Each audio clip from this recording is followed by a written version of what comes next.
Гэсэн ч тэр охиноос гарч буй асар их сэтгэл хөдлөлийг тодорхой мэдэрч байв. Охин руу харахтаа тэрээр мэдэх зүйлээ дэлгэхгүй байсан дээр гэж бодно. Үнэн хэрэгтээ тэр корпс плейн бодит хинбэ гэдгийг хэдийн мэдж байв. Үхлийн хөлөг Баатар байсан өнгөрсөн амьдралын дуртагтад араасаа ундран орж ирнэ. Ирээдүйд корпс плейн даргагийн итгэлийг олж, улмаар түүний легионы нэгэн Баатар болж, асар том мандад армийг хөдөлтөн. Тэрээр фронтын тэргүүн игнэнд зогсож, тоолж башгүй осон хүнийг хятдаг. Агнесгийн түүний нэрийг дуудаж, бодит байдалд нэрвэрч аврах хүртэл даймон тэтгэр дуртагтадтай төрнө. Тэрээр биеэ дайчлан охин түнд корпс плейн талаар ямар нэг зүйл олж мэдэх юм бол дуулахаарэ гэж хүсхийг сонсно. Тэрээр хідэн хором чимээгүй байснаа эцэст нь чимээгүйхэн сүрс ардж зөвшөөрнө. Үддгүй Баатар маань сандлнаасаа босч харж бичгийн талаар мэдэх бүхний хэдийн хуваалцсан тул байцаалыг дуусан тооцож болох уу гэж асуув. Охин 50 нэмсэрсэн дуусныг баталж хамтран ажилласанд нь талархав. Дамин түүний талархсыг хүлээж аваад гүн болон Виктор хоёрын нуугдж байсан цэцгийн мандал руу эргэн харна. Тэдний нуугдж буй газар руу шууд харан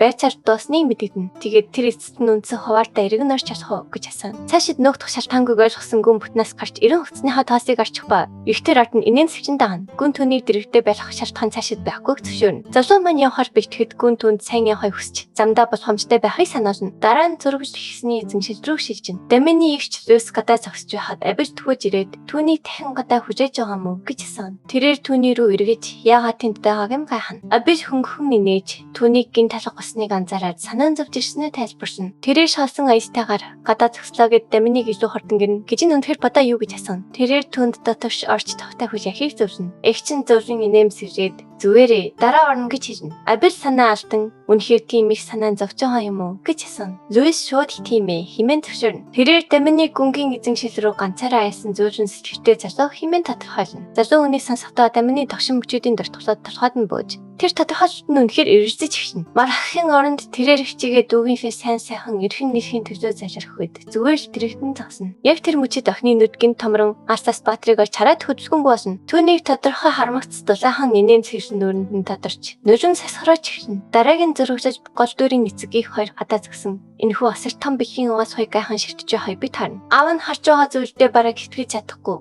Энэ бүхэн үнэхээр гүнгээс ирсэн үү гэж гайхна. Даймон ертөөс үл мэдэг инээн сэвслэр хариулна. Тэрээр асар том бэхийн угаас хуруузаан энэ бүх зүйлийг үнэхээр гүн сашдын бэлэг болгон өгснийг батлна. Хигшлийн инэм сэвслээ хадгалсан. Тэрээр аав руугаа эргэж эхний бэлгийн түнд зориулж авцсныг мэдэрнэ. Тэрээр түнд ном атгуулж бүр олон ном болон зүйлс сатсан ойрцох хэрэглүү заан. Дамин тэтгээрийг гүнгийн нутгийн номын дэлгүүрүүдээс авснаа зарим нь одоо нийслэлтрэнд болж байгааг тайлбарсна. Хэсэг хугацаанд аав нь пич чадахгүй хөдөлгөөнгүй зогсогч бэлхүүдийг үтсэн дараа нүдэн гэлтэж эхэлнэ. Тэрээр хатагтай Диланерийн шинэ яруу бац болон Барон Диллокийн хамгийн сүүлийн үеийн романыг оролцуулсан хит хитэн зохиолын нэрийг шууд танина. Дараа нь тэр ээж лүгээр ирж түнд гайхалтай уур ухаанаар хийсэн үзэсгэлэнтэй хувцсны шүгэ авч өгснөө хэлнэ. Өндөр чанарын арц модны модыг анзаармагт ээжийнх нь нүд шууд гэрчтэн. Дараагийн сарны модон ширээг олж харахад түүний баяр баясгалан улам бүр нэмэгдэнэ. Үүний дараа Даймын ичлээс луга харан түүний бэлэг ойрцоо хүлээж байгааг хэлнэ. Түүний өмнө гар урлаач Баклигийн хийсэн гайхам шигтэй гранд пиано гарч ирнэ. Луис бүрэн хэлэх үггүй болно. Шаг болон баяр баясгаландаа түүний нүур үлээж өрөвшгүн Даминыг чанга тэрвэрэн авна. Баатар маань зэрэгүүд пианоор дотогш оруулахад тасчин гэж тайлбарсна. Түүнийг яваасны дараа чихчин түүний толгойг хайртайгаар илж бяцхан дүүгээ матан сайшаана. Энэ хооронд Даймон зэрүүд өөр тийшээ харж би Абил руу ирхэн харна. Тэрээр хоолоогоо шахан зүгээр юу болсон бэ гэж асуув. Дүү нь юу ч саад олдгүй хамаатай ашиглаж нүүр нь үргэж ийм харагддаг гэж цэцгэн. Баатар маань түүний рүү шоосон эстэй харан ахан бэлэг авч өгөөгөөд гомдсон юм уу гэж асуув. Абил шууд сандарч огт хамаагүй гэж хэлнэ. Дамин юу ч хэлэхгүй. Түүний оронд тэр баруун гараа өрхөд өмнө хагаан далхаж эхэлнэ. Абил энэхүү сонин үзэгдлийг итгэж чадахгүй нүдээ томрон ширтнэ. Баатар маань энэ бол тусгай хадгалс хорон зай хэмээн бахархалтайгаар тайлбарсна. Тэрээр мөрөсөн орон зайруу зүүн гараараа сонгож ном харгаж ирнэ. Үүнийг Абилд үзүүлсэн. Энэ бол түүний бишиг болохыг тэсгэн. Хэдэн хормын дараа тэр үүнийг буцаан дотор нь хадгална. Дэггүй нэн сэвслэр Даймон дөрөвөө ойртон хатагтай оживаа көпөрхөд хөрөмжтэй мөчид ийм бишиг авбал магадгүй таалагдах гэж аяархан шиннэ. Тэрээр хэрэг бяцхан дүүн гэрчдийн талаар бодож байгаа бол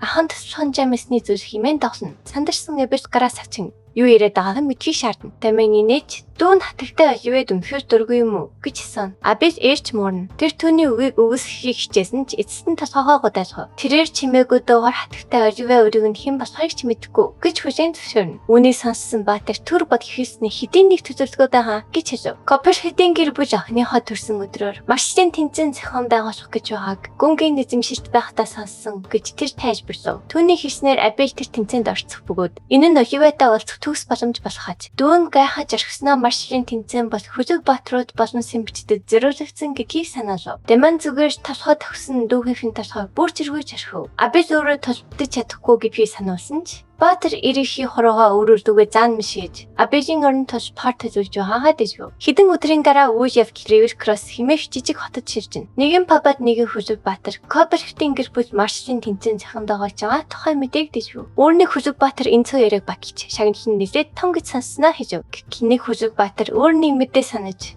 Виконт гиснээ ахмад хүү. Даманч бас уг тэмцээнд орцох гэж байгааг дурсав. Ойрцоох ширээнд суух нэг залуу. Эмэгтэй хоёр түүний нэрийг сонсмогцоо хариу үрдэж үзүүлв. Энэ хооронд Хүлэг Баатрууд түүний тухай үргэлжлүүлэн ярьж цар байна. Нэг нь түүнийг сэлмэж цогцолгүйгээр лаймлмын залуу залхамжлагчийг ясан гэж ярина. Өөр нэг нь тийм замаар хин чаж чадахгүй, химэн шуудлахгүй зүйл гэж маргав. Анхны Хүлэг Баатар Даман зөвхөн хүчтэй төдийгүй маш царайдаг гэж бартан нэмж хэлэхэд бусдын төлөө дөргөцөн ширтв. Гинт ойрцоох ширээнээс чанга инээд хөөр тесрэх нь тэр эмэгтэй холцуулсан мэт инээж байлаа. Тэрээр Хүлэг Баатрууд руу зан сүйд залуу руугаа харав. Залуу өөх зүйлээ дуусгаад энэ нэрээ бүр каалтж байна. Химэн ихэмсэг инээмсэглэлээр хийж. Өөрийнхөө гадаад төрхөөр гайхаж байсан Хүлэг Баатар уртаагаар бусан тэдэн лөө очлоо. Найз нь түүнийг тусаахыг хичээсэн ч тэрээр юун тийм инээдтэй байгааг асууж. Ривер Кроссын хамгийн царай шиг Хүлэг Баатрыг дарамтлаад байгаа мó химэн шаардав. Жигсэн бүрэн 50 хിവэр байв. Эмэгтэй үл ойлголцол гарсныг тайлбарсан. Тэд түүний тухай биш Даман ихсний тухай ярьжсэн гэж хөнгөн хэлв. Гэвч Хүлэг Баатар бүх зүйлийг сонссон гэж зүтгв. Яг тэр үед жигсэн аажмаар басан. Хүлэг Баатрыг сүйд бүсгүйтэй нэрвүүлээд байгаа мó гэж хүйтнээр асуув. Хүлэг Баатар гүйцэд хариулж амжихаас өмнө Жексоны нүдрах түүний нүрийг бод цахив. Шүд нь хугарч цус хаасаагүй өсрөн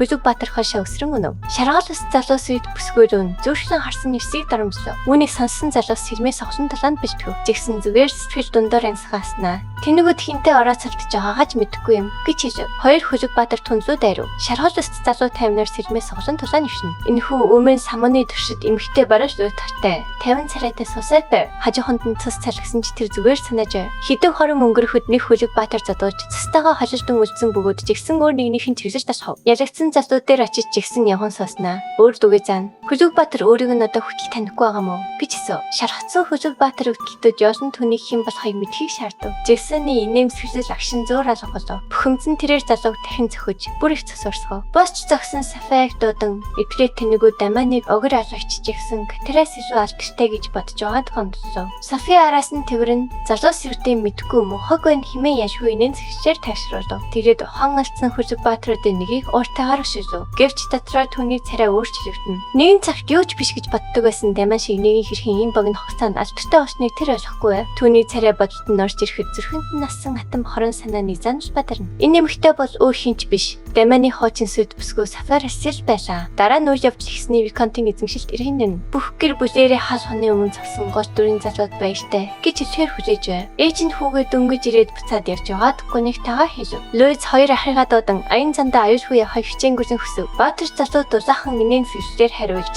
ээж болон эмэгтэй дүүгээ санаа зовх зүйлгүй гэж тайвшруулв. Яг тэр үед аав нь ураг шалхан хөвгүүдийнхээ яг өмнө зогсов. Энэ нь Хексаны нэр хүндийг өргөх болон хүшийн зөвшөөрөх бодит боломж учраас энэ аяллыг зөвшөөрсөн гэж тэр тайлбарлав. Гэвч аян зан тэднийг гэрээс нь холдоосох тул сэтгвшийн гүндээ сэтгвсэн төгссөн хിവэр байгааг хүлээн зөвшөөрөв. Ба хүүрүүгээ эргэж Даман түнд бүх зүйлийг хэдийн хэрсэн болохыг дэжв. Кобертийн гэр бүлийн залуу хатагтай дагуулсан Абелийн сэтгвшийн тухай эрт мэдсэн бол бүр эрт албан ёсны гэрших санал явуулах байсан гэж тэр тэнд эцэн Абель яран гараас ролцолон бүх зүйл зүгээр гэж зүтгэв. Пол хоёр хүүдээ эсэн мэнд эргэж ирэхийг цагснаар үргэлжлүүлв. Хоёр хүү хамтдаа толгой тонгоолгож амжаашдаг.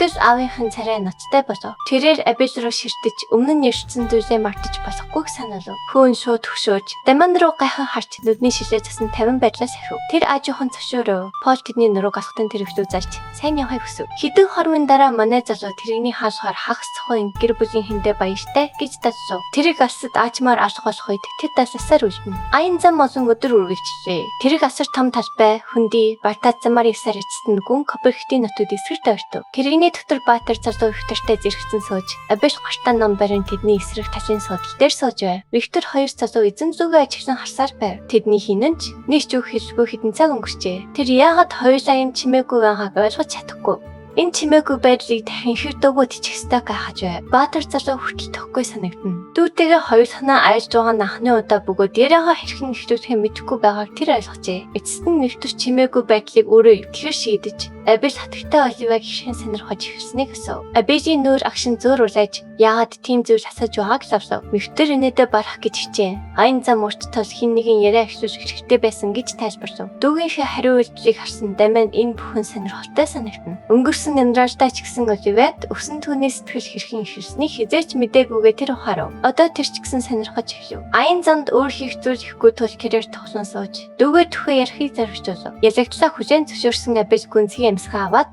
энэ бүхэн 4 жилийн өмнө баруун эз хортнуудын том цуглаан дээр ирсэн гэж тайлбарлав. Тэнд тэрээр хатагтай Оливаг анханзаарчээ. Тэрээр дэгжин ногоон ирээс загварын даашин цэсэн зогсжээ. Энэ өнгөнд түүний хөрөн өстэй гайхалтай сайхан зогсож байлаа. Бүх чиглэлээс хүмүүс аяндаж түүнд татвдж байх шиг санагдав. Тэр агшин тэр эмэгтэй яг ч зургунаас гараад ирсэн мэд харагцныг Абиш дурсан. Түүний ховт тэр бүсгүй тхийн арахгүй зөксчөнтэй санагджээ. Одоо цагт эргэн ирэхэд Виктор түүнийг ердөө гадаад төрхөнд нь дуршчихсан юм шиг сонсогдож байна гэж сэтгэвчтэй хэлв. Энэ хооронд манай залуу илүү гүн гүнзгий зүйл хүлээж байсан тул бог зэрэг сэтгэл дундуур ашиг санагдана. Өнгөрсөн амдаштай тэд хоёулаа эцэст нь хамтдаа байсныг тэр санана. Гүн Копперхит Абижийн гэрлэх саналыг дарамтлан буцаажээ. Тэрхүү татгалзлын дараа дүүн дэжхийгээс өөрийгөө тусгаарсан ганцаараа амьдэрсэн юм. Эцэст нь тэр бүр Дамианы өөрийнх нь гартнаас баржээ. Дүүгээ одоо харахад Дамианы зэрхэн дэжгүй өвдөж мэдрэгдэнэ. Энэ удаад бүх зүйл өөр байх болно гэж тэр чимээгүй тангарахлана. Абиж дахин тийм хой тавшинг толохгүй. Дамианы ширүүн ширтэлтийг анзаарсан дүүн тохгүй хөдлөнө. 3 өдрийн дараа үйл явдал Копперхитийн нутагт эсгэр шийжин. Манай баг асар том төрсөн өдрийн цалрууд сархинд намраатай том орцны хашхны өмнө зогсжээ. Виктор гайхан эргэн тойрноо харж энэ арга хэмжээ ямар идэхийн аргагүй том болохыг хэлв. Дамиан зөөлөн инээж гүн Копперхит энэ баярт асар их хөрөнгө зарснаас зайлшгүй гэж хэлв. Тэднийг ураг шалгаж ирэхэд хаалхунаас нэг залуу гарч ирэн тэднийг зөксөөж хэн болохыг шаардав. Виктор урамтайгаар ураг шалхан Виконт ихсний өрхөөс ирснээ тайлбарлав. Мөнөөх залуу жигсаалт шалгаж ихсэний нэрийг хайв. Тэгээд тэр Дамианыг харан зогсож ноён Дамиан хийсэн мөн үү гэж асуув. Дүүгийнхээ мөрөн дээр гараа тавин манай залуу өөрийгөө баталж Абижийг өөрийн дүү гэж танилцуулав. Тэр хүний хандлага шууд өөрчлөгдөв. Тэрээр хүчтэй цачин тонгоож өөрийгөө Копперхитийн ордны хасах даамал Коннор гэж танилцуулав. Тэрээр тэдний хүнд гэлтэйгээр дагаж явахыг өрөв. Төөд удахгүй. Хэсэг хугацааны дараа тэд зочдод зориулсан асар том майхан ирцгэн.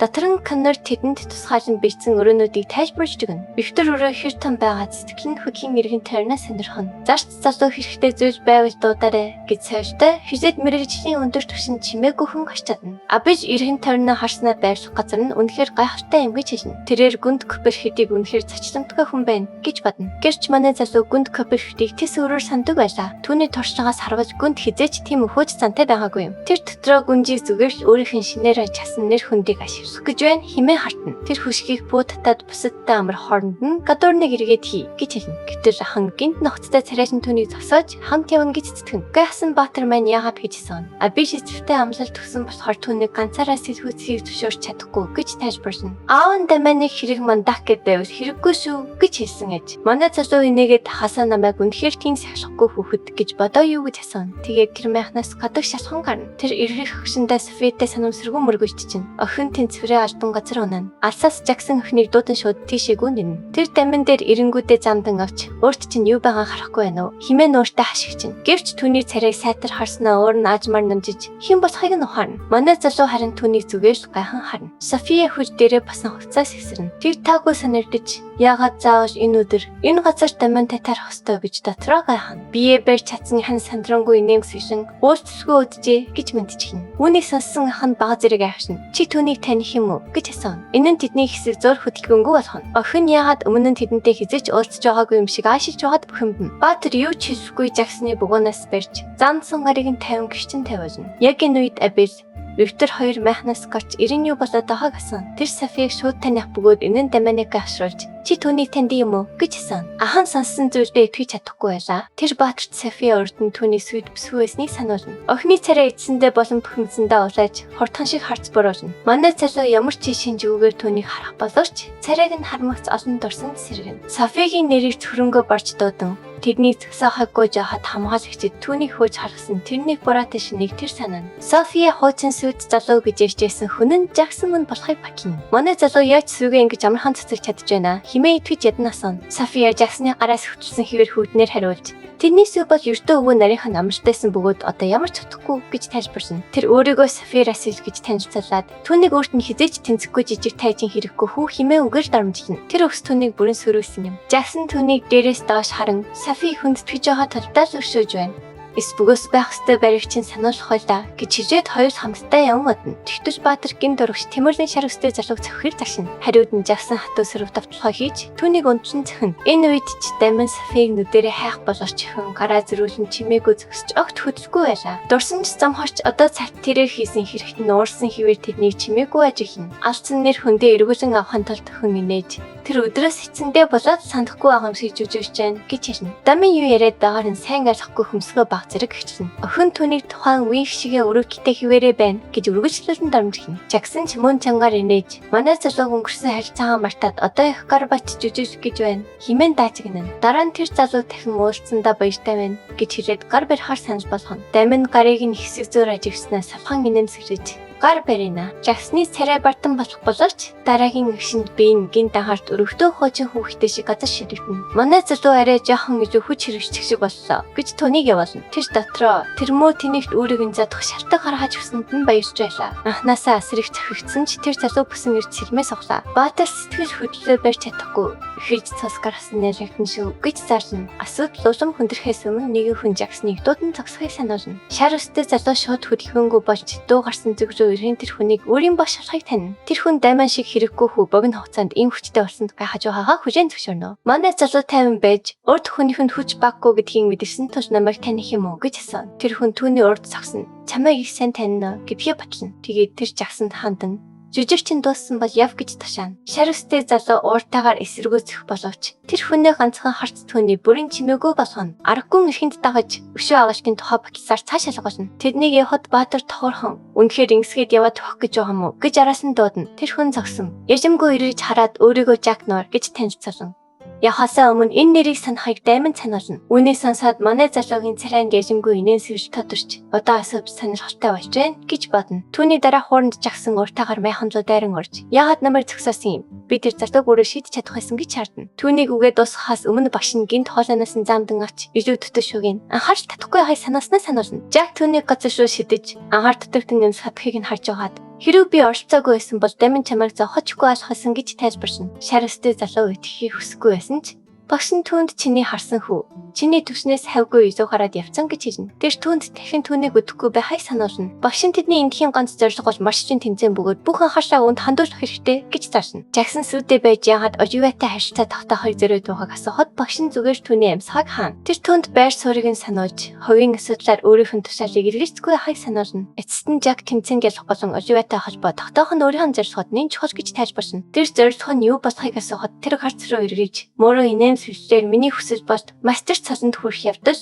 гэж зарсна. Түүний үг Жаксны бүрэн төрөвдөөж тэр дотроо мастер цол химээ амандаа бүтлэн. Гэвч тэр залуу тэнд удаан зогссонгүй. Тэр малхайхан өмсөд тэнцэндээ бэлгэхэд анхаарч байх хооронд гүнд Копперфид болон бусад толончдын талаар мэдээлэл цуглуулахаар харна. Жакийг явахыг харамгц Софи майхан луу шургаж санаан зовсон байдалтай Жаксон луу яран өчнө. Тэр түүний хүзүүн дээрх мөрийг шууд харж санаа зовн ойртно. Шар өстэй залуу би зүгээрээ гэж хэлэх боловч дотор нь огт өөр төрлийн уур хийлэн хоримтлагдаж эхэлнэ. Тэр хийх зүйл байгаа бол доод тасан зөв тайлбарч болох байсан гэж бодон багшаа чимээгүй хараад тэмцээнд ялах нь мастер цаланд хүрэхдээ ямар хамаатайг тэр огт ойлгохгүй байлаа.